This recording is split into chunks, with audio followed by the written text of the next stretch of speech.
Determining initiative, roll. Okay. Why next. is there a whole section on this? They already went through it like 3 times. I don't know. Because this introduces a new wrinkle, holding your action. Well, types of actions. I didn't see that here. I thought that was below. Lightning reflexes kind of gives a minor edge on the roll. Yep. NPC should additional characters midway through the combat roll initiative sign. Yeah, that's characters act in sequence determined by initiative order. That's got to be lower. Types of actions. There are 2 categories of attack actions, general actions. Characters can perform multiple actions. A character who can perform multiple actions may perform the same or different types of actions. So that means you can attack multiple times. Mm-hmm. That's why I'm very leery about the extra action thing. Right. Leery, but not against it, if that makes sense. Like Heathen Dog said, I'd have to see it in action I'd have to see if my reservations are unfounded. Attack action says the game master should encourage players to give broad in-character descriptions of what the characters do and simply use the rules as guidelines for adjudicating game effects. Can we get this in bold text? Bold italicized text? Attack actions. I grab the chandelier and swing down. So I didn't read the first part, but attack actions can include different aspects. Like I grab the chandelier and swing down to kick my opponent.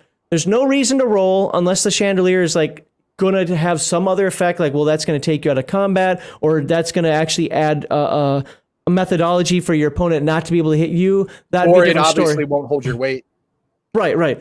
Yeah. But just to say I do that and to have it as dramatic effect, the character just, as a good game master, the character does it, let the character swing down and still roll your attack roll to kick the opponent. Context of the action economy, having more actions is objectively, yes, right. That's just right. Duncan, Idaho, why does it look like the man is detached his shoulders? I don't know. Wait, this guy? Oh, well. I don't know. Excuse me. Okay. That is true. Yeah. I might as well. I'll let you. I got to drink something here. I'm going to keep general coughing. actions. Include all types of actions such as using an attribute, picking up a dropped object, performing a ritual, unlocking a door, performing first aid, blah, blah, blah. The effects of general actions are normally adjudicated by the GM. General actions may include movement unless it would be incompatible with the action. For example, one can run forward while drawing a sword, but usually not while performing first aid. Okay. All right. That makes sense. Yeah. Okay. I get that. What it hasn't really gone through yet is major actions and minor actions. Like it's alluding to it, like running forward and drawing a sword. Neither of those is an attack. Mm-hmm. So they haven't defined it as a major action yet. I'm going to hazard a guess and say that that's intentional to allow the game master to, because I don't remember seeing it here. Now, if it's on like the next page or something, I just missed it, because this is around the part of the book where I was like, oh crap, I'm running out of time. I got other stuff I got to take care of. It may be there. God dang it. Also, if you want to say hi to Duncan, I don't know if you saw that he commented. I did. We haven't seen him around in a while, so welcome, Duncan. I saw him last night. There are no minor or major actions, Saber says. Well, yeah, but it called attacking. Didn't it actually use major action? If you use a terminology, I don't think it was meant to be like an actual action type. 2 category: action and general actions. Attack actions, character perform multiple actions. I don't see it. May have, but I think the point is that if you smack something, you're doing an attack action. If you're just generally doing something that takes time, that has to take time, it's a general action. But there are things that you can do more than one thing around with that without having more than one action. Like they haven't defined what movement is yet. Mm-hmm. Oh, let me scroll back up. So we're on page 191 up here. 177, I think. So movement speed. That's how far. Walk, jog, run, sprint. Yeah, but at what point does that become an action? Well, I think you might be, and correct me if I'm wrong, but I think you might be going back to the whole thing is like you can move in phase 1 and attack in phase 2 or vice versa. In this, it's all cinematically put together. I get it. It's the same thing. No. I understand that. That's not what I'm talking about. I'm talking about at what point does movement negate your action? Because it is considering itself now a general action. Probably not walk. You can probably walk and attack. You can maybe even jog an attack, but can you run an attack? Can you sprint an attack? I don't know. GM wants to keep precise, so Saber Expert put it in here. We're not at this page yet, but the GM wishes to keep precise track of movement, and so it's under general actions. Yeah, it's under free actions. There you go. There it is. Move a short distance. I was waiting for something. Move a short distance or maneuver their vehicle. Say anything that fits within the span of only a few seconds. Make defense rolls in response to any attacks against them. Well, obviously, defense rolls are part of the attacking procedure, so that would be free. I get it. I'm gonna go back up here because we're almost there. Okay, yeah. So that answers my questions. You know, probably I would adjudicate up to a jog would be considered a free action. Anything faster than that would become a general action.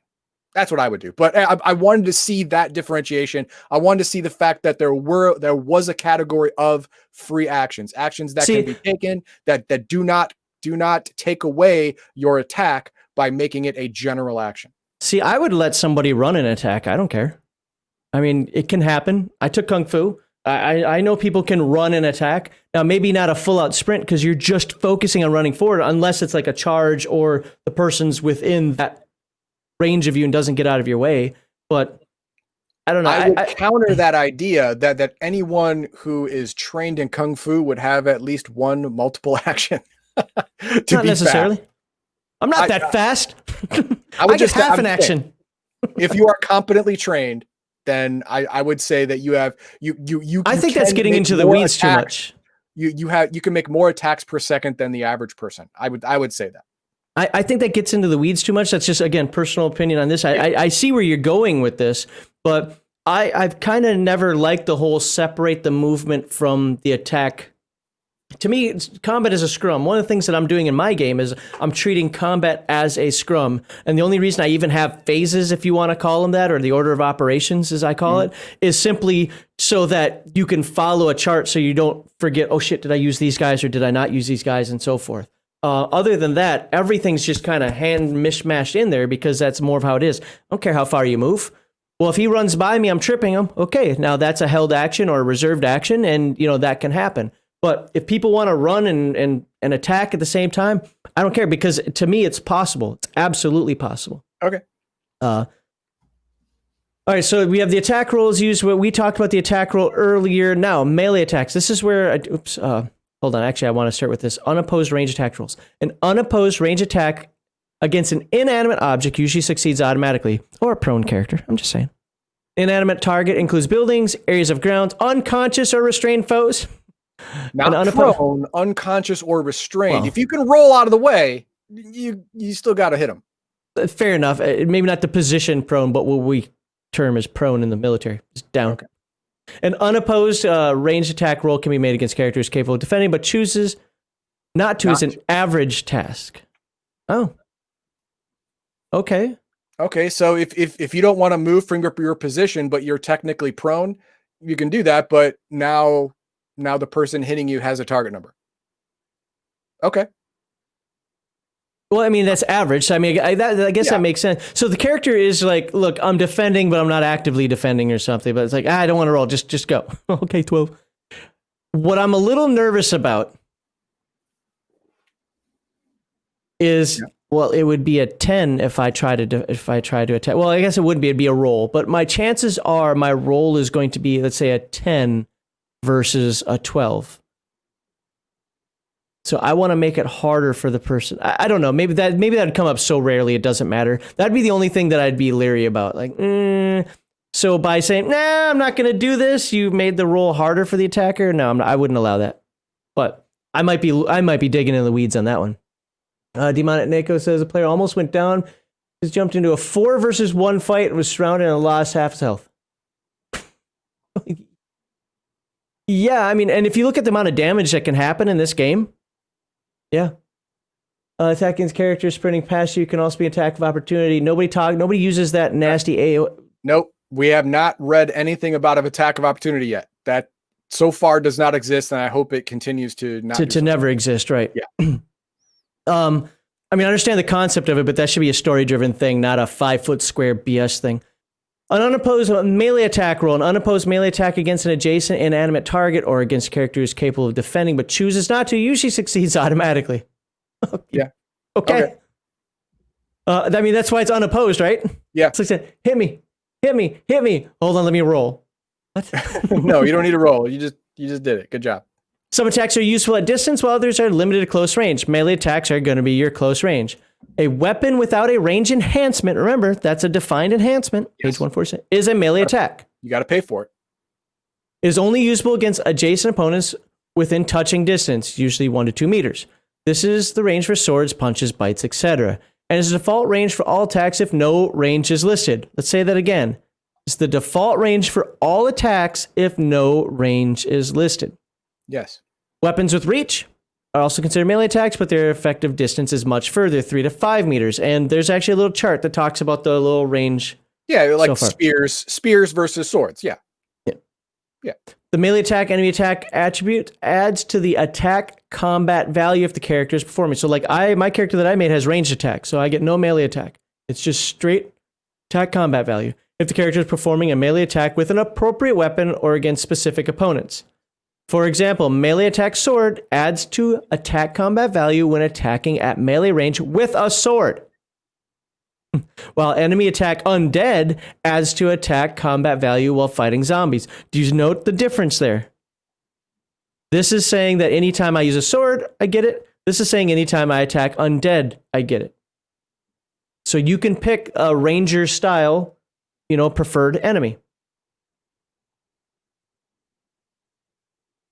Melee defense attribute. And similarly, the enemy defense attribute against specific opponents adds to the defense combat value if the character is defending. So, again, we saw the dice rolls for that. Right. Thrown melee weapons. I thought this was interesting. I actually did read this one, or I saw it somewhere else if I didn't read it here. Weapon items with range 0 may optionally be thrown out to a range of 3 to 5 meters. That sounds good, right? The character loses the thrown item. Notice it's capital I, which means that that's intentionally an attribute. And it will take at least one general action to recover it. The character suffers a major obstacle. So if you're taking your sword and you want to throw it out 3 to 5 meters, which is approximately 9 to 15 feet, 16 feet, whatever. You want to chuck that thing, you're rolling 4 dice and taking the worst of the 2. Yeah, it is not aerodynamic. It is Right. not meant to be thrown. The ranged attack thrown weapons attribute, rather than melee attack, adds to the combat value. So if you actually had the ranged attack thrown weapons, well, then you could do it. I think there'd be an argument to be made saying that, a sword isn't good for that, but this throwing knife. Yeah, well, again, when throwing such weapons, unless it is also balanced for throwing. I should have actually read that part. I'm sorry. A weapon or offensive attribute with a ranged enhancement is considered a ranged attack. Now, this is where things get fun. A ranged attack may be made against a target as far away as the range enhancement's maximum range. So, 3 meters, 10 meters, 100 meters, kilometer. I think I made my character there's a chart. Hold on, I think I made my character wrong. I'm actually going to look at this. I think I made my character wrong because I put it on the magical spell, not on the ranged attack. Yeah, I gave myself 2 for the ranged attack, but I gave that spell a 3. Well, either the spell is wrong or I'm wrong. So I'll have to look at that for character creation. So anyway, as far as And it gives examples of the Yep. range categories and how far they go. range 1, range 2. So really, my spell can only go out to 10 meters, even though I made a spell. Yeah, most fireballs, lightning bolts, and mind blasts. Mine was effectively a fire dart. So we'll call it a fireball. Fireball. There we go. I rated that at range 3, but my ranged attack attribute. So I wonder why those are separate like that. Interesting. That's actually a question I'd have to ask for clarification because I spent the points for the enhancement to make my spell go out to range 3. But my ranged attack attribute is only out to 2. So I don't think you need both, right? Now, I will let some expert in chat here, or some expert who may have subscribed to our channel, who posted in the comment later, let me know. Because remember, we're learning this together. You might have to learn me a thing or two. There's some English for you. So I think you actually wasted points. I think you only need one or the other, not both. So ranged attack gives you a bonus to ACV, doesn't affect the distance. So ranged attacks, a weapon, range enhance. Okay. So wait. So this is range enhancement. So I literally have ranged attacks and I pick spells, of course. Yeah. So range attack, I gave myself. Okay. Oh, no. I think I'm following you. For your attack roll, you get the +2, but for the reach is the specific spell, you get the +3. Got it. So it's an enhancement. That makes sense because it didn't say attribute, it says enhancement. Yep. Thank you, Saber. Your bonus, it doesn't affect. The attribute named range attack gives you bonus attack value, right? Yep. That makes sense now. That's in the noodle. That's in the noodle. You see the smoke coming out? Yep. Saw it. We got it now. We got it. Okay. So thank you for the clarification. And if for whatever reason you need to go out to 10,000 kilometers, I'm just saying. You can do it. By the way, a little hint for next week's episode that Heathen Dog isn't going to be here for. It talks about how to destroy planets. We'll cover that next week. Super DBZ territory now. Yep. All right. Okay, general actions. Rather than taking an attack action to your combat round, a character may use a general action on his or her initiative. Such actions include an attribute, untying a rescued. Such actions include an attribute: untying a rescued captive, running, changing weapons, climbing into or out of a vehicle, writing a note, changing clothes, etc. Players may also use general actions to run away or safely withdraw from armed or melee combat. Well, there we go. If there's going to be an attack of opportunity. No, Saber said there was no attack of opportunity, but provided the opposition does not attack at a later initiative number in the same round. There you go. They don't get a free attack, but they will get probably an edge of some kind if you just blindly rout the enemy. If this does happen, the withdrawal fails. So it may use general actions to run away or safely withdraw from combat or melee combat, provided the opposition does not attack at a later initiative. So that doesn't just freely get you away. So if you and I were fighting and you went earlier in the round, whether you hit or miss, doesn't matter. It is now my initiative. I'm out. No problem. But if I won initiative and I'm like, I'm out, you get a chance to swing at me. If you hit me, my withdrawal fails. If you miss me, I'm out. Nope. It says players may also use the general action to run away or safely withdraw from armed or melee combat, provided the opposition does not attack at a later initiative number in the same round. But if you're using a general action, it's a skill roll. A general action may succeed automatically, or the GM may require a stat or skill roll to determine whether it succeeds. But it says but the parenthetical right here. If this does happen, the withdrawal fails. Okay, yeah. So that one doesn't require a roll. Okay, you're right. You're right. Okay, but so personally, I would have liked to have seen safely withdrawal and run away be different. Run away, like just turn and run. I would say if the other person has initiative that round after that, they get an edge. If you safely withdraw, they don't get an edge, but if they successfully hit you, your withdrawal is halted. This is one of those times where I got to tell you, I like the Forbidden Lands way of handling this. With retreat and escape, I think it's called. I forget off the top of my head. It's been a while since I looked at it. Effectively, once you succeed at 2 rolls, you're out of combat. You succeed at 1 roll, you're out of melee combat. You succeed at 2 rolls, you're out of combat completely. As a player, you have to accept that too. You're out of combat. You rolled to get the hell out of here. You're out of combat. Don't try to get all sneaky. This right here is a bit ambiguous, but I'll tell you, I think it still stays in line with the cinematic style that he wants in the game. That's where true. the game master, I think the game master has to make a call, which you really have to hope for. And I know Heathen Dog and I, probably because we've dealt with them so much, Heathen Dog and I make it sound like we hate players. Heathen Dog and I hate, but no,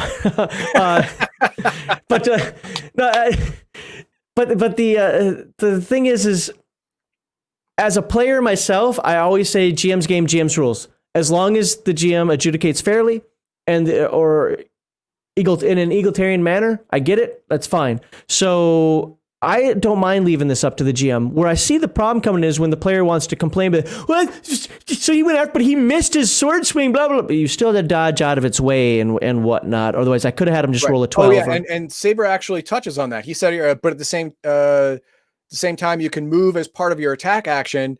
So what prevents you from moving back 5 meters and using a ranged attack? Here's what prevents that. Withdrawing is a general action. You cannot also attack. If you withdraw, you are going back. You are moving away, guardedly though, but moving away beyond the ability for you to also attack. And if successful, you are now out of combat.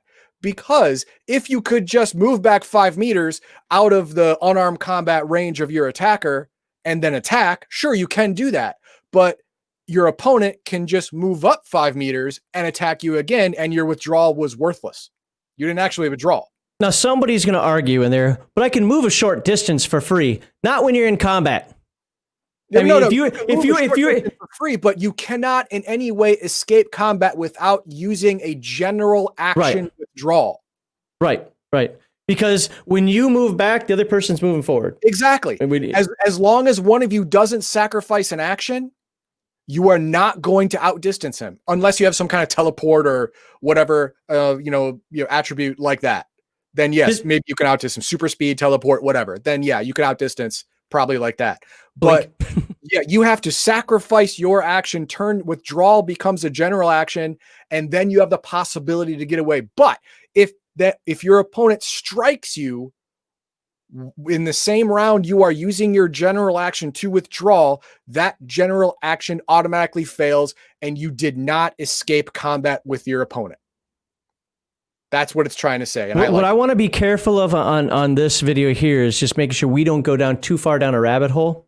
I agree with everything you're saying. Let me caveat that. This is not a knock on Heathen Dog at all. It's just, but what I'm saying out there for people who are watching this later is I think that your game master has to make the call, and you as the player have to accept the call as long as it's being used fairly. If you notice that all the NPCs are getting away and you never can, that might be a problem.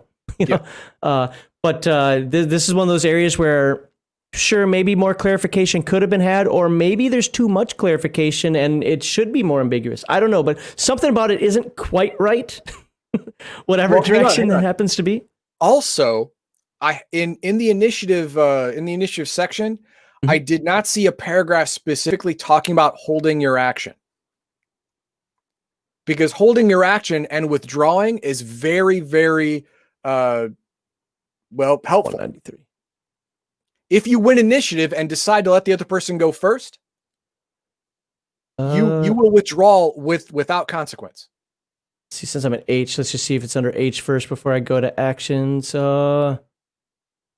I don't see anything about holding there. Let's check actions.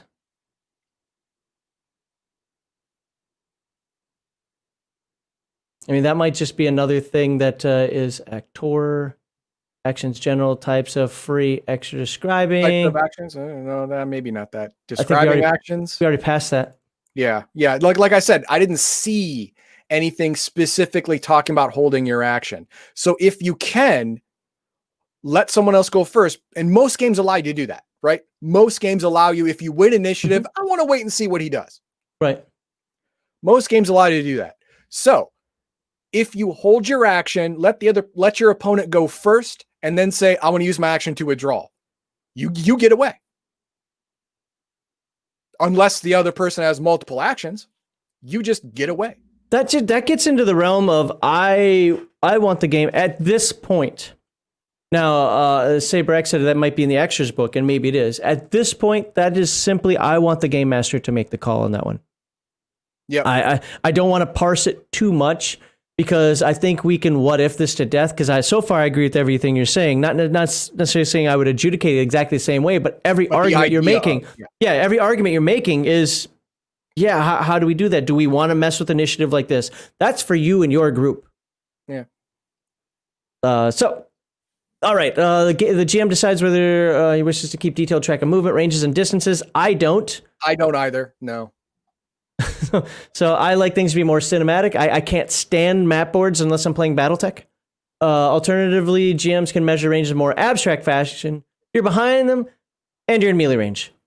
I use a little bit of mapping. Like I do put out like a map board. Actually, I have is it the Advanced Dungeon Terrain or whatever the hell that YouTuber calls it. But I use that. I actually have a new one being made that's more for Forbidden Lands. It works perfectly for Forbidden Lands. I think it would work perfectly for this as well. It's abstract but accurate at the same time. It doesn't say you're exactly 3 meters away because I don't care, but it does say you're at this angle and you've got this thing in your way, or it's enough to put stuff on there. It's abstract enough to give you a representation of what's going on.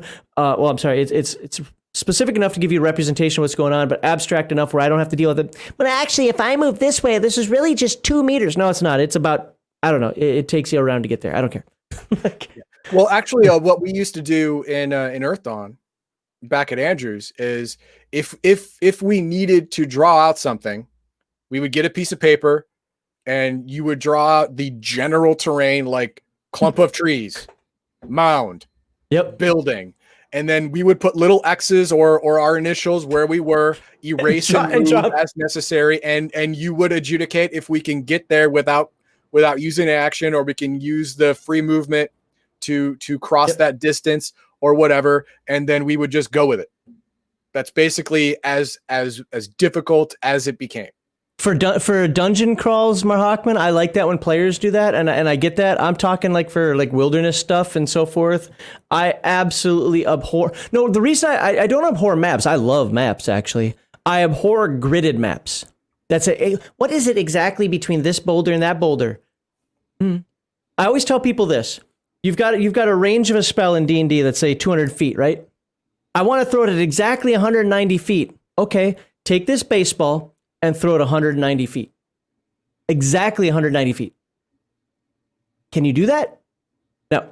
So, unless you're really, really, really lucky. Even a professional baseball player. Can a professional baseball player throw 190 feet? Yeah, but the guy's catching it. Is it going to land at exactly 190 feet every time? No.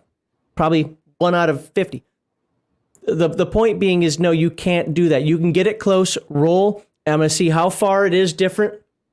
And maybe you got it too far that way, but that could be a good thing for you. At least it's not hitting your friends. Or you maybe threw it a little lighter than you'd hoped, and oops. So that's how I handle stuff like that. But you can throw it exactly 3 feet. Well, probably. Most of the time, yes. Yeah. You might hit 4. So, we use general sketches in my Star Trek Adventures campaign. Oh, is he allowed to say that here? Yeah, well, it's Duncan. It's Duncan. Yeah. It is true, but Star Trek Adventures uses a very general kind of range. It's basically close, medium, and far, and there's huge gray areas in between each one, right? So it does not it is not conducive to like, oh, I'm exactly 17 meters away. It doesn't matter. Right. The STA gets rid of that with just 3 categories. Okay. All right. So yeah, you would not need a precise grid map in almost any STA scenario.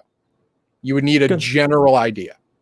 It's just when I started playing 3rd edition D&D, it just really annoyed me when everything was gridded. I know everybody says that 4th is worse. I'd never played 4th. I have the books, but I never played it, so I didn't actually get to see it. But 3rd was horrible for me because everybody needed everything on a grid map so they could figure out their stupid attacks of opportunity and 5-foot pushes and all this other nonsense that and putting out little templates on there. Like I see people buying templates all the time. Like I want it exactly right here, so it skirts just in front of this guy, so it's going to be right in that square right there. I'm going to make you make an attack roll to get it right in that square. But the spell doesn't say that. I don't care. I don't like that kind of exactness. I like things to be a scrum, to be fluid, to be like, you're pretty close. Maybe you should back up. You never had to do mobility stuff in the military, did you? One of the things they taught us for grenades is everybody keeps a 6 meter spacing. I'm sorry, but 6 meters, I'm still getting my legs cut off from underneath me. Like, I understand that. Now, I get it. That's where, like, the whole death range is. Like, one person might die, but at least the other 3 shouldn't. I don't care. I know that shrapnel goes a hell of a lot farther than that. So I don't have to be that accurate with it. So, anyway, let's get back to... So we were talking about character movement. For example, race between 2 opponents with equal speeds, GM can allow the character who's winning initiative, perhaps rolled every round instead of only once at the beginning, to increase the gap gradually between the other runner. In a game like this, while I like initiative rolled every round, that isn't what this game does. I would only use it if it was just me versus another character. And by me, I mean one player versus another player, or one NPC versus a player, whatever. I wouldn't do that because then the other characters in the group be like, I had the highest initiative, now I'm last. How'd that happen? But again, it's all about cinematic. Do what's right for your group. Sure, sometimes a group needs to be TPK'd because they're dumb. But do what's right for the cinematic, for the story of your game. Resolve long distance for GM to establish a certain number of combat rounds between the starting point and the goal. That's something that's done in like every game, but you know what? If this is the first game you ever picked up, this is a good sentence to have in there. Movement speed. I don't want to keep precise track. Okay, converting kilometers per hour to meters per round. He gives it there. Jumping distance. There is a chart above. Do you really want to go over all that or no? Oh. Okay. Defense. Now we're back to something important. There we go. Important stuff.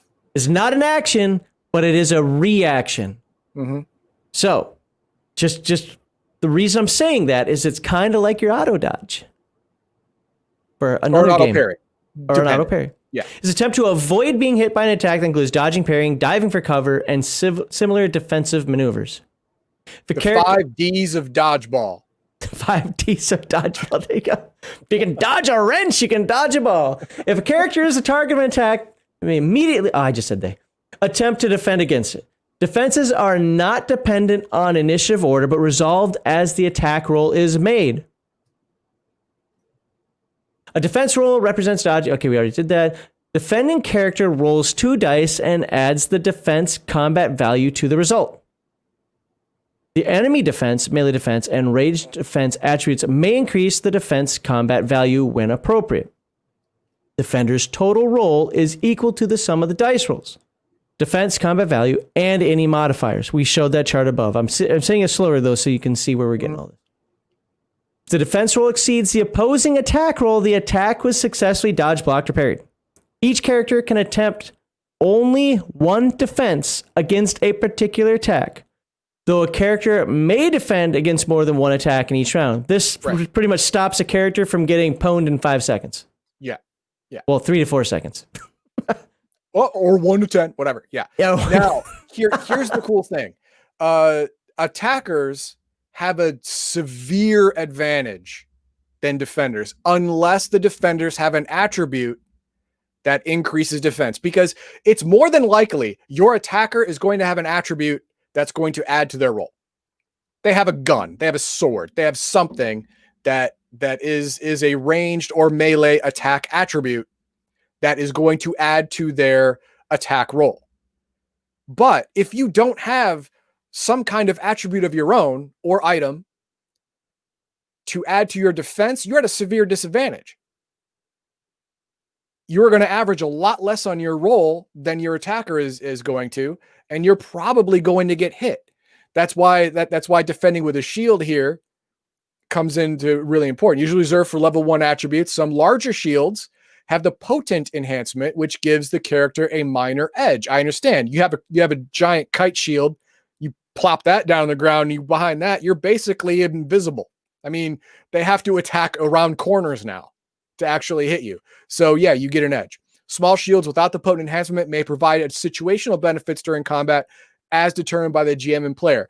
For example, a small shield may defend in a 90-degree arc wherever the shield is pointed. People attacking from behind you, you would not get the benefit of that in your defense roll. You would lose that. It would be just DCV plus 2 dice, not DCV plus whatever level of shield you have plus 2 dice. Mm-hmm. I get that. that's good. Well, but remember there are also attributes. yeah, there are Range attributes defense, that are melee general defense. Yes, that are general defense. But if you want to do defense on the cheap, putting points into items is a lot more economical way to get that defense and save a lot of points. So that's why I think that's why they gave shield as a specific example, because it is the cheapest way to get a good general defense. Throw it into an item. It's basically locked on your forearm. The odds of you losing it are very small unless you're Captain America and you throw it. You're probably not going to lose it or have it taken from you. Remember, if it's a capital I item, it should never be taken away from the character unless the character, like you said, willingly does something. Willingly throws it. Exactly right. Yeah, or is dead. Yeah, or there's a story hook. Right. Yeah. Well, it could be done by some sort of story hook, but the character is supposed to have the item back next adventure. Otherwise, why would the character wasted the points into it? So, defending in a vehicle, if the vehicle is target of attack and its driver or pilot, usually makes the defense rolls. Vehicle is unable to maneuver, trapped in confined space, for example. GM may decide that it can't defend at all, and honestly, that can happen with anybody. If you're in a situation where, it's a coup de grace, or you're not moving anywhere, your back is to a wall, and you've got 3 swords at you like that, move and die kind of thing. You just better hope that you can take that damage and live. But I like how it says defending the last sentence in defending in a vehicle. A vehicle driver cannot normally defend against attacks made by a character who is riding in or on it. Now, I like the first part. I hate the second part. Riding in the vehicle, I completely get. If I'm in the back seat and the driver is driving Mr. Heathen Dog, and I decide to pull out a knife from behind him and slit his throat, he's just dead. He's just dead. We're also probably going to crash, but whatever. Yeah, he's dead. But riding on the vehicle, that means I cannot defend from someone who is on top of my car. It happens all the time in the movies. So I would adjudicate against that last one, but so someone who is like, in the car with you can get basically a free unguarded attack on you. At least the first one is going to on that second part that you're talking about, I would just say it's going to be case by case. I think 9 times out of 10, you're right. I don't want to try to make an argument for it, but I'm sure there is one for it. But I would say the same thing. What? No, there is a scenario where someone on top of the car can get a complete undefended attack on the driver. That is if the driver does not know he's there. Sure, but I mean, I guess the way I see it, if how would that ninja'd on top of that car and you take your sword and you put it right above the driver's part of the roof and go, I'd say, meh, okay. He didn't know you were there. The vehicle would be considered some points of armor, as would, and it could miss. But yeah, as far as just rolling a defense, no, that would be a target number 12 or 15 kind of thing. Yeah. That would, oh no, it would go back to being prone, but choosing not to dodge, target number 12, which is average. Yeah. Okay. Well, 12, 15 because you're also, slicing through the vehicle or something. I mean, and you can't see, but whatever it happened to be. Yes. Whatever, I mean, that's exactly what I'm talking about. Yep. Duncan says also ninja on a train. Train can't swerve. Well, that's to attack the train itself. About the train engineer would not have a defense roll just because the ninja is on the train. No. Yep. No. but he is right. The ninja can attack the train. No problem. Oh, no problem. Yeah. The train's getting hit, but I don't think the train's going to care. Choosing not to defend. We already talked about that. Defense in non-combat situations. GM may also allow a defense roll in non-combat situations, such as accidents in which quick reflexive action can benefit the character. Okay. And leap. This can include leaping out of the way of a speeding car, as you talked about that, diving for cover to avoid sudden explosion. So saving throws kind of thing. Yeah. If not fighting a particular opponent, the GM should assign a target number rather than ask for an opposed roll. Well, that makes perfect sense. A defense roll is also appropriate in some sports events to represent the ability to intercept a pass or hit an oncoming ball. Again, because you're not doing this against a specific character, you're doing that against a ball, an inanimate object. You're doing it kind of against yourself or your position correctly, as we described before. But I feel like our Discord's going weird right now. Okay. Ready for damage? Let's damage some people. All right. Obviously, if you hit somebody, you do damage, right? Okay, so damage can occur. from disasters such as falling, crashes. So this is non-combat damage. GM should assign the amount of fixed damage determined on the severity of the disaster from 5 to 10 for minor, 20 to 50. Just to give an example, the character I I created today had 40 hit points. I used a 70-point character. If you remember, that's what heroic, or is that just under heroic? That's adventurer, I think. Yeah. So it's above normal human, but not, some crazy heroic person. I did 70 points. My character had 40 hit points. So let's consider that for just a moment. So 5 to 10 damage. So I could take up to a quarter of my life if I fall in properly. Okay, I get it. 20 to 50 for major incidents. So major incidents could, in theory, be life-threatening, right? Yeah, has a percentage chance to kill you. Not probably about what, 20-25% chance to kill you. And I'm sure some of this is also taken into consideration based on, well, first of all, obviously the scene, but my characters are 70-point characters, not 170-point characters, so I'm probably going to lean closer to 20 than to 50, but you never know. Again, the scene will dictate that. And of course, 60 to 100 for massive, and perhaps, for my character, that'd be definitely fatal, yeah. Well, no, we haven't got into that yet. But the armor, right. Well, no, not even the armor. You have a negative hit point value. Equal to your positive. So if it was 60, I'd be at negative 20 and on my way to dying. You are dying, but not dead. Got it. Oh, she is dying. They're fighting so well. Oh, that is a she. Wait, are these supposed to be the same characters that we've been fighting throughout the book? Because I always thought this was a he. Nope, that the one in white is a girl. The one in the red vest seems to be a boy. Maybe I had it backwards. I don't know.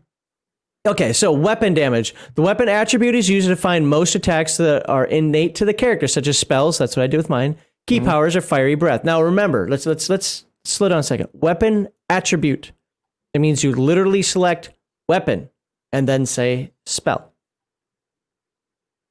Or built into items like swords or guns. This is different. This is an item attribute. Okay, so if it's an innate ability, it's a weapon. If it is something that you hold, go bam, bam, bam, and can be taken away, lost, whatever, it's an item. A large number of weapon items are detailed in items chapters. If a character successfully attacks using a weapon attribute, multiply the weapon attribute's level by the character's damage multiplier. So, which is usually 5. Yes, I think I'd have to look at mine. Mine, I didn't write it on this one. So let's just, for example, one of my spells, is a 3. No, I'm sorry, it was raised to a 4. That's for the touch attack. So for my touch, kind of like what I called my hand of burning, I could touch somebody. It's rated at 4, level 4. So times, I think my attack value. Yeah, my attack value was 5, or was it 4? Ah, god dang it. Well, let's just say it's 5 because that's the base, right? Or I mean, it's so. The weapon attribute level, which is 4, by the character's damage multiplier, which is 5. So that's 20 points of damage I would do with my touch attack. Sure.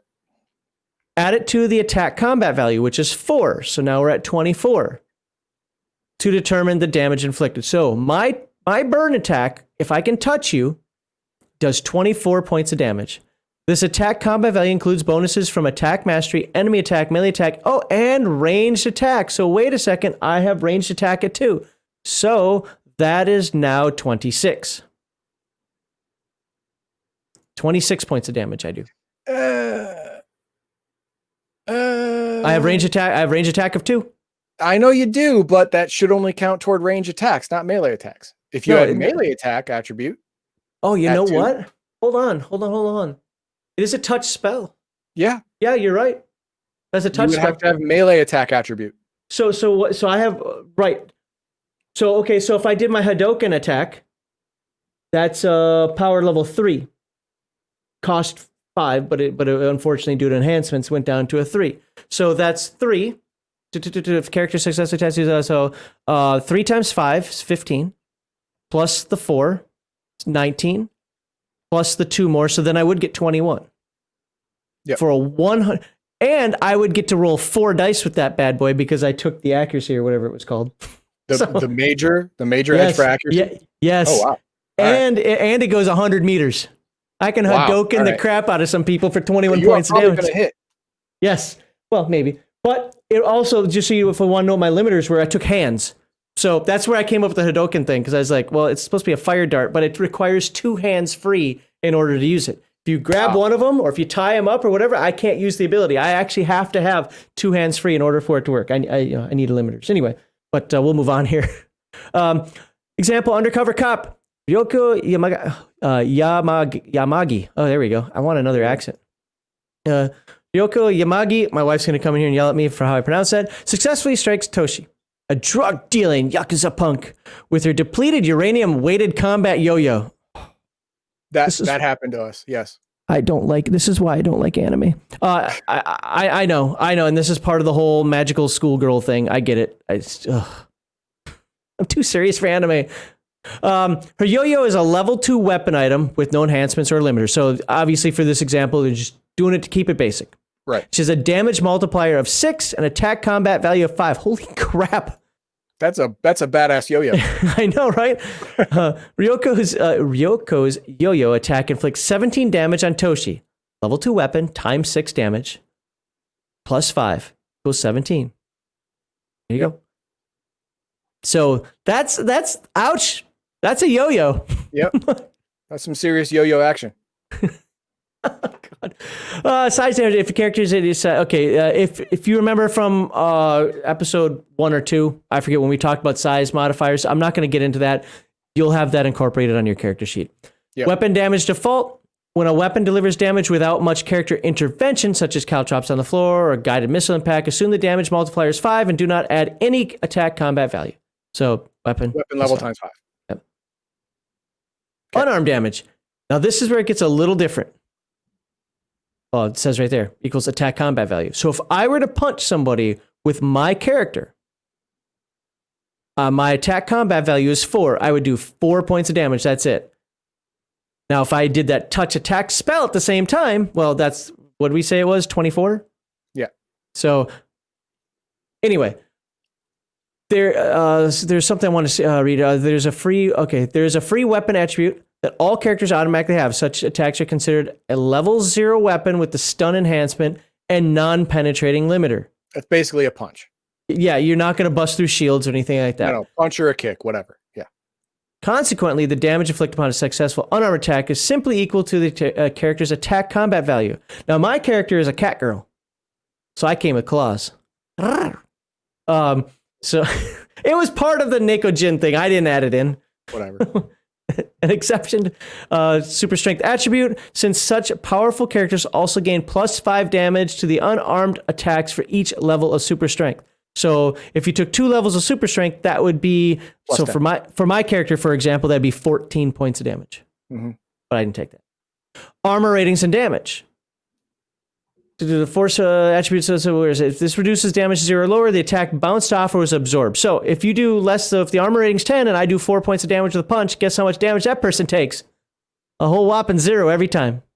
Well, now Saber Expert also says that if you want to make an unarmed attack based character like a monk, you would take weapon unarmed, unarmed, and then level that up. Right. And this was specifically about everyone has this at rank 0. Right. Everyone can punch and kick. It just unless you have a weapon attribute attached to unarmed combat, it just sucks. Yeah, exactly. Yeah, exactly. Penetrating piercing weapon reduces the effective armor rating by 10 for each assignment. So like my cat claws have penetrating 1. So 10 points of armor just automatically I ignore. So my 4 points of damage now actually do something if it is a really small shield. I mean, a shield of 10 is kind of low. But hey, if that's what it is, I penetrate it. If not, well, then it's, if it's 20. Damage has to go through, and that 4 probably is not. Conversely, the non-penetrating weapon limiter increases the effective armor rating by 10. So, yeah, great. So continue the example. If Toshi is wearing a light body armor with an armor rating 10, this value is subtract, can't talk, from Yo-Yo's 17 damage, leaving only 7 damage inflicted upon Toshi. Mm-hmm. Pretty standard for like every game you've ever played ever that uses this type of system. Yeah. But, for a new player, this is what's needed. So, damage health points. If the target has no armor rating, or if some damage penetrates, reduce the target's current health point total by the amount of excess damage. For example, my character has 40 hit points. So if that punch, that 17 hits, ow, I'm now down to 23. I don't like that. No. If the character's current health points ever drop to 0 or lower, the target is immediately knocked out or ceases to function if an item receives damage, or if you're a robot, whatever. Right. Further damage may kill the victim. See page 194. Oh, look, we're there. This is where things, I actually looked through this a little bit. This is where things get a little weird. The massive damage attribute, oh, maybe it's not here. There's something in here where if you start taking all types of incredible damage, it's just like you're dead. You just splat it. You turn into chunky salsa. Deal right. The massive damage attribute adds +1 per level to the character's damage multiplier. If the attack is of the style specified. Remember when we talked before about swords or undead? Yep. Well, that doesn't mean you use undead as a weapon. That means you have a preferred target, like Rangers in 2nd edition AD&D. Yeah. Super strength and damage. Each super strength level adds +5. Each super strength level adds +1 to a character's damage multiplier when using normal melee and thrown weapons, as well as when using weapon attacks. Wow. With the muscle enhancement. Yes. So that's like a bow that is actually tied to your strength. Yeah, exactly. You're right. Or a club that is weighted properly for your size and strength. Yes. Fine. The +5 damage bonus does not also apply. The character only receives the +1 damage multiplier bonus, which is probably 5 or higher anyway. So who cares? like it's still a win. So, low or no injury attacks. The damage delivered effectively 0. Come on, if it's 0, it's 0. Weapons with an effective level -1. What? Have utility? Oh, okay. So basically, they do no damage, but they have some sort of utility, like stick you in place or shock you or stun you or something like that, but don't actually do any damage. Yeah, okay. But the extra enhancements that you put on it could go off just because the attack was technically successful. Sheriff says, not in Conan, you use a leg as a weapon. Okay, fine.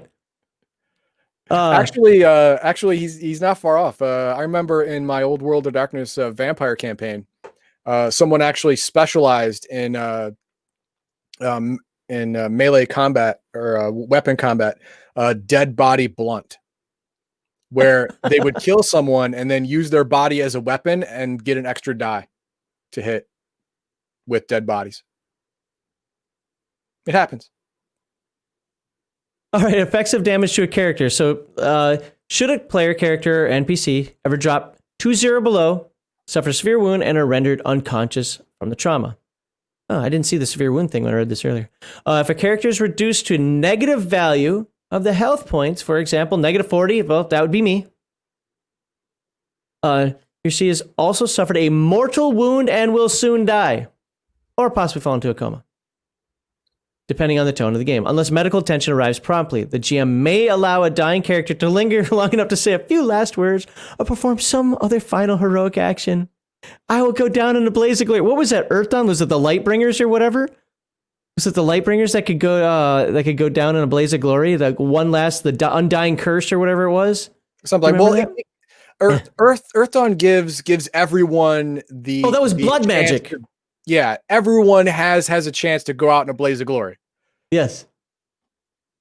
Death in a game adventure can occur rarely, often, or never, depending on the tone. Okay, that's fine. Characters are responsible for keeping powers in check, not laying waste to everything. Yeah. This is just stuff. You can read this later. Wounds may require medical attention, and knockouts, concussions, and comas are all possible, but death only occurs when a player announces that the character has had enough and is seeking to inflict mortal injury. So I want to compare this to another game real quickly. In Forbidden Lands, that game is a dark game, generally speaking. You know a little bit about it, right? From things I've talked about. It's a pretty grim world. Mm-hmm. However, you still can't execute people without suffering. I think it's a willpower hit. It's been a while since I looked at the book, so anybody who hears me talk about this and knows the actual answer, sorry, but it's like I think it's a willpower hit. You can't just coup de grace people in Forbidden Lands because, as psychologists have known, especially when people are knocked out, it is really hard to build up the desire and courage to kill somebody. I like that system. You can still do it. If you're cold-blooded, if you have the cold-blooded talent, you can just do it like that without even thinking about it. Whatever. So basically, you're a psychopath. Here, I like how it's the same thing. You have to declare your intent. It doesn't just happen. Not everybody dies instantly. You have to declare your intent to kill. Playing with this rule gives players the freedom to let loose a little, but still maintains the option for intense role playing. I like it. It's the Superman problem, really. I mean, think about it. Superman is so strong in many comics. He's moved the frickin' moon. If Superman punches you, you explode. You would just explode. That's a mega damage punch. Exactly. You would just blow up. You would turn into some kind of red condiment, and that would be it. That would be the story of you. Yep. All right. But this game gets around that obvious physics problem by saying that yes, you can do your full damage and all that stuff. You can feel like you're doing all this cool stuff, but you will not outright kill your opponent unless you state you are outright trying to kill your opponent, which I like. I like it a lot. It gets around the having to pull your punch, making a roll to make sure you do that. Oops, I accidentally hit too hard. Accidentally killing someone is awful for player morale. Awful. Yep. And they completely get around it in this game, which I really, really like. And Saber Expert, I agree with everything you put in there. It depends on the type of game you're running and so forth. So I absolutely agree with that. I don't like murder hobos anywhere. But at the same time, if you're in a dungeon killing goblins, goblins are the enemy. They're not humans, or they're not people. They're goblins. By the way, I have a shirt that says that. Hey, check this out. Where is it? Why is it not showing? Oh, I have to show it. Come on, clicking on that. I'm switching up the share screen for a second here. Because this is an important public service announcement.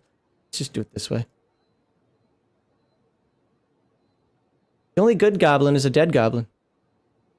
There it is. You can buy that shirt on our store. Legion dash I'm saying dash for you, Heathen Dog. Legion dash of dash myth .redbubble.com. The only good goblin is a dead goblin. All right, let's go. SaberX is right. Yeah. Drop a link in chat. Well, let's see. I can maybe do that to that one. Yeah, but SaberX has you right. You want the player to intend on killing someone in an anime game.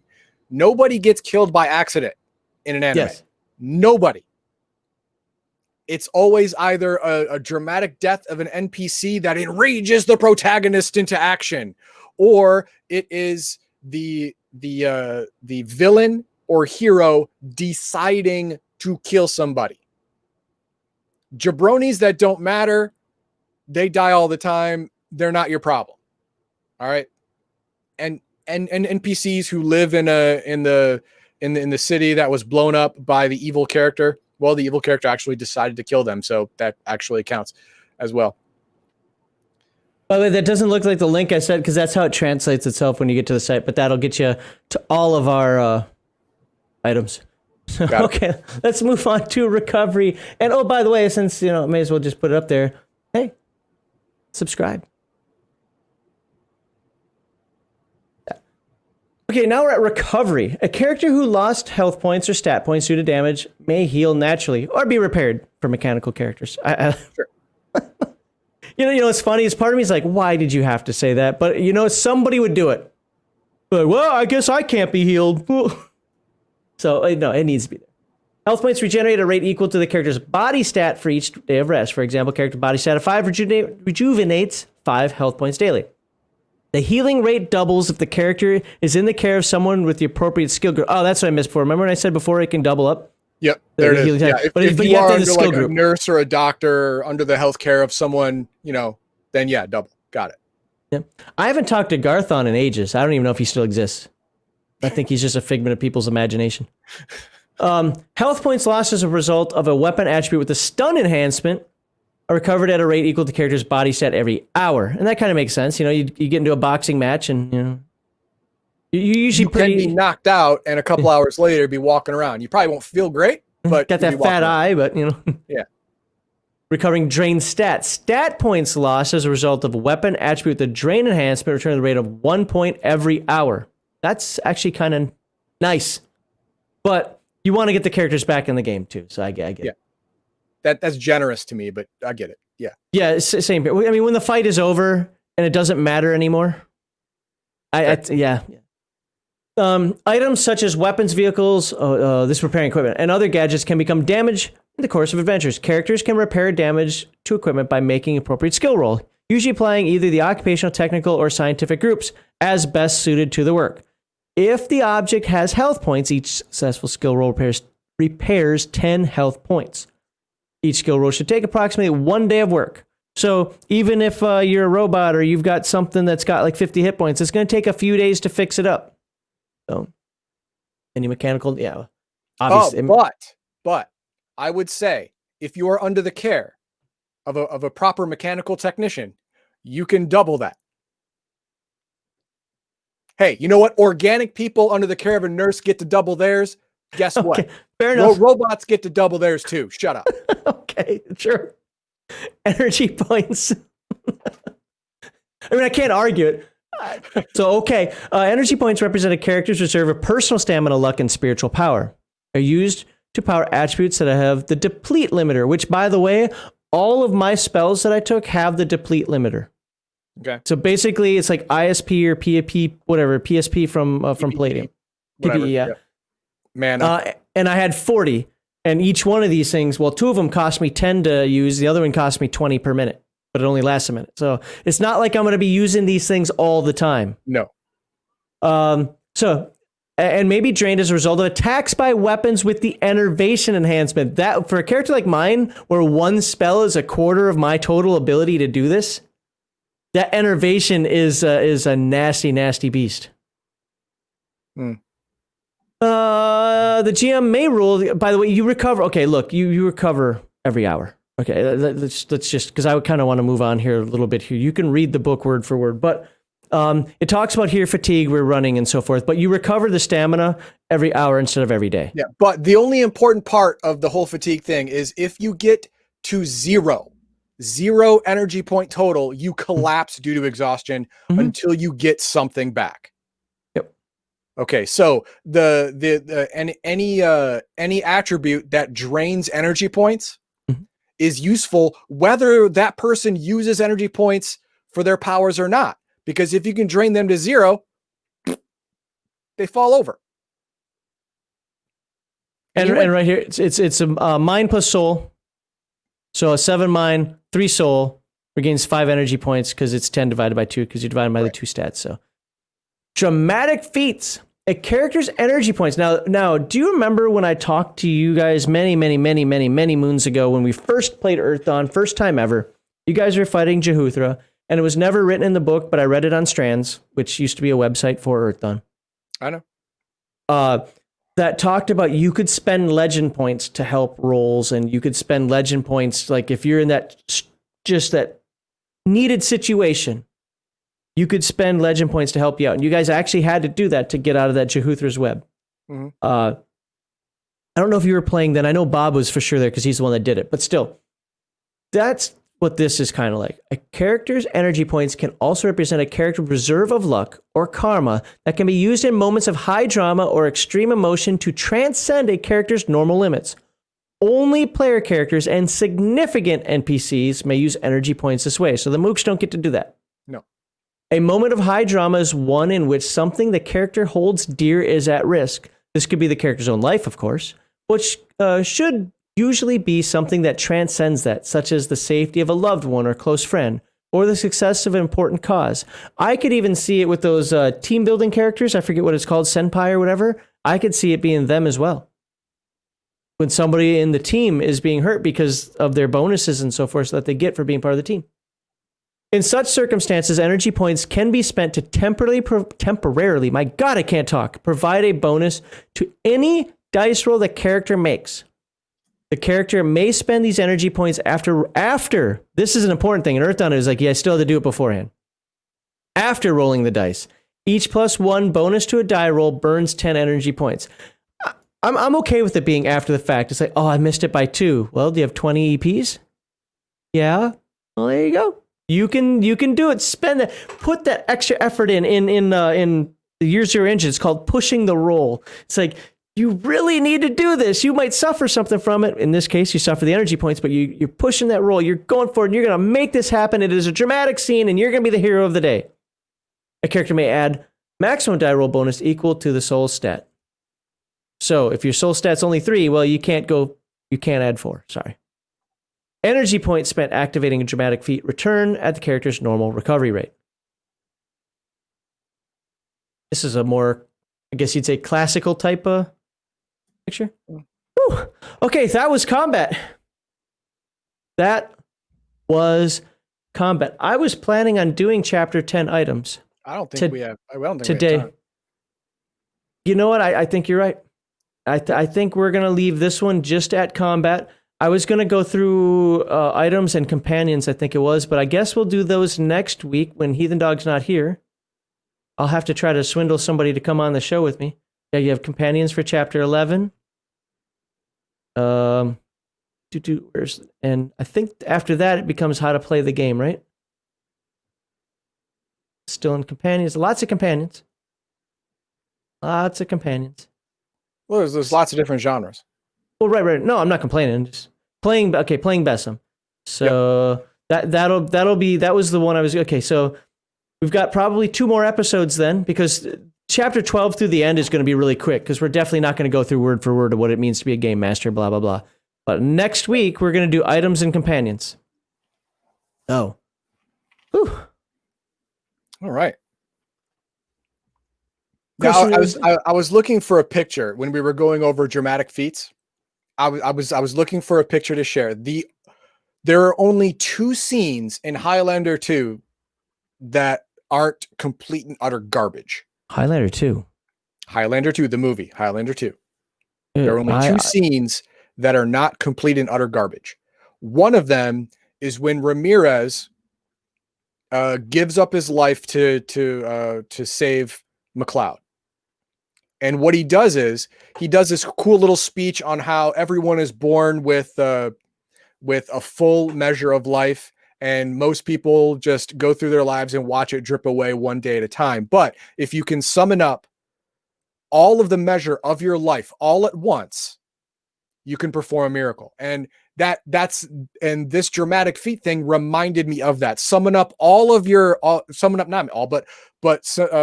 up your energy points to go beyond what you normally could do, to perform a task that normally would be either highly improbable or maybe impossible for you to accomplish. And it immediately reminded of that. And I wanted to show the picture, but I couldn't find the proper picture. So meh. Well, I think it's because of figment of your imagination. There is no Highlander 2. Touche. Okay, got it. Right, so, yeah, that's one of those that no. I did not see the red bubble. No, there's no red shield. No. Okay. Flying skateboards. Flying skateboard. Max, repress that memory. It can't be a memory if it didn't actually exist. There you are. There it is. All right. So, do you guys have anything in chat that you want to put in here? I got to tell you, I think we're going to talk for a moment because I want to see. Well, let's stay on this. Let's stay on this topic first. Okay. With regard to the combat system, how do I want to say this? Okay, yeah, I know how I want to say it. I like this combat system because it is open, it's generic. My only concern with it are for the metagamers. Remember what I said about metagaming earlier and what I feel about them? Are the people that have to have a rule for everything or have to do everything raw. Rules as written. And I think that there, even though the book says a bunch of times that, effectively fiat. Yeah.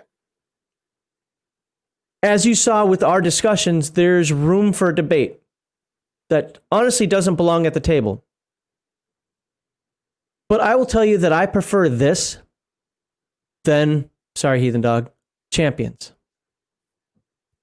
Now, the reason I say that is because Champions is so well defined, there is no room to change. Again, GM fiat always exists. I always believe that. But there's a lot less interpretation of the rules in Yes. Champions than there is in here. Yes. Right. And I would tell you that I would want to lean on the side of this game. I am not saying in any way, shape, or form Champions is a bad game or the hero system is bad. I'm just saying that if I'm going to lean between the two, I'm going to lean towards what Besom does. I like its openness. I think there could have been a little bit of clarity in there. One of the paragraphs we said it wasn't needed at all, but even still, no, it wasn't a bad chapter. It isn't a bad system. Ultimately, it moves. It's cinematic. The only thing that kind of concerned me about it, like legitimately concerned me about it, but it concerned me in a way that I like, but I'm trying to picture it in the realm of this being anime superpower, weirdo people with cattails and so forth, is remember when I said I had 40 hit points? Mm-hmm. And that yo-yo did 17 points of damage? Yeah. That's pretty much half my life. Yeah. Three hits and I'm out. Yeah. The armor attribute, some kind of armor attribute is required in this game. It is required, in my opinion. Absolutely. If you're a combat character, yes. Yeah, no, if you end up in combat at all. Because the person attacking you is invariably going to have some kind of weapon attribute. Unless they're just punching you, and then you're okay. Then you're on equal footing, I guess, at that point. But someone is going to have either a weapon attribute or an item weapon attribute, and is going to have a decisive advantage in both hitting you and damaging you than you are at dodging or getting damage mitigation. You have to have some kind of armor. It will not only increase your DCV roll, but it will also mitigate the damage if you fail. So that's necessary, absolutely necessary. But the game gives you an out. It gives you an out for that. Like in all the examples, it said light body armor. Light body armor, it gives you 10 armor. Now, the body armor is cool because it can be gear and not an item. You don't have to spend points on it. You can spend money on it because no one's going to take it from you unless you feasibly take it from you, unless they can teleport it away from your body until you're dead or you give it to them. Whatever. If you buy a knife as gear, they can just take it from you and destroy it, or target it and destroy it, whatever. And it's gone. An item is differently because you spent points on it, so it has different rules. But body armor gear, if you target it, you're targeting me. I mean, you're targeting me. I'm targeting the armor. Well, whatever the armor doesn't absorb is going to hit me anyway. So what the hell? Doesn't matter. So it's the game is giving you an out. You just have to recognize that it's doing that. If at the end of your character generation process, you find the fact that you have absolutely no armor enhancement or armor attribute at all, you're not dead. You can buy some nice, pretty flak vest or a not in this game bodysuit or whatever. Nope, you can't use any. It's just gear. No, you have to pay for it. You have to pay for it in points. Yep. Then guess what? You got to rejigger some stuff, because not having some kind of armor attribute is a death sentence in this game on paper. When we talk about items next week, that chapter goes into it. It basically costs half the points of a normal anything. Okay, so, gear is an attribute you need to pay for, but it's super cheap. Well, then guess what? You better have some armor gear. You better have some armor gear, because in this game, as far as I understand, on paper, if you do not have some kind of armor attribute, you're just gonna fail in combat. You're gonna die. I think that might be a bit hyperbolic. I mean, it depends on the type of game that you're doing, because I'm trying to picture the anime that I've watched, which aren't a lot. But I can picture a ton of them where armor, or have armor spells or whatever. So I think it depends on partially the type of game, also your role. Like, I didn't put armor on this character. Now, do I think that may have been a mistake? I built this character intentionally to have 3 spells. I didn't care about anything else. I just wanted 3 spells. I wanted a touch spell, I wanted a range spell, and I wanted an area effect spell, because I wanted to see how it worked with the numbers. Right. So I didn't build this character for any other purpose than to kind of just test. Did you get any armor armor attribute at all? No. Then don't ever go into a fight. Don't ever go into a fight. So what I have with this character that would help me in that regard is now some of these aren't directly regarding armor. I get it, but I have lightning reflexes, so I should win initiative. I do have special movement, but the main one is the one magical spell I didn't talk about, which is an area of effect spell that goes out 3 meters, and it's basically a fire burst that happens all around me, and I can select up to 5 targets. Okay. So it costs me 20. I can hold it for 1 minute, and it does whatever the damage, the attack value, whatever. I'm guessing it'll be around 17, 19 points of damage, maybe 20. Let's just round it up to 20, right? So 20 points of damage per round in that area. It's basically like a wall of flame that comes around me. So while I don't have physical armor, I could still, you don't want to get right up in my face. Right, exactly. Now, Mar Hawkman has in DBZ, Goku and Vegeta actually do wear armor in combat most of the time. Vegeta wears armor in combat most of the time. Goku and everyone else usually does not. But if you were to transfer Dragon Ball and Dragon Ball Z and Dragon Ball Super to Besom, they all have ranged attack, chi attack, whatever it is. And they all have the armor chi defense attribute. Because all of them use energy points, and in Dragon Ball Z, energy points is chi. So they all have chi attacks. And they all have chi defense armor, where they beat it away, or they just absorb it or scream, and it just dissipates and just bounces off them. Let's be fair. If you're talking characters of that many points, in a Besom type game, it doesn't matter what it is. They've probably got all types of absorption and reflection and everything else as well. Saber expert. If they get shot by guns and the bullets break on their bodies like Superman, so they would have armor attribute, not an. They do not, and I can prove this in Dragon Ball Z. Gohan as an adult gets shot with bullets. He has to either catch them or dodge them. They don't bounce off his skin. And there is a point where Goku is sleeping, and Krillin, thinking he's all super powerful now, throws a rock at him, hits him in the head, does visible damage.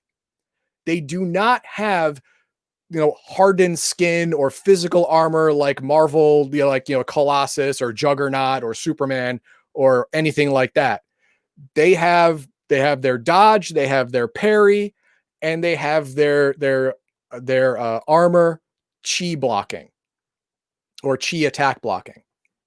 Yeah, they have super high defense values and dodge stuff, but they don't have actual physical armor.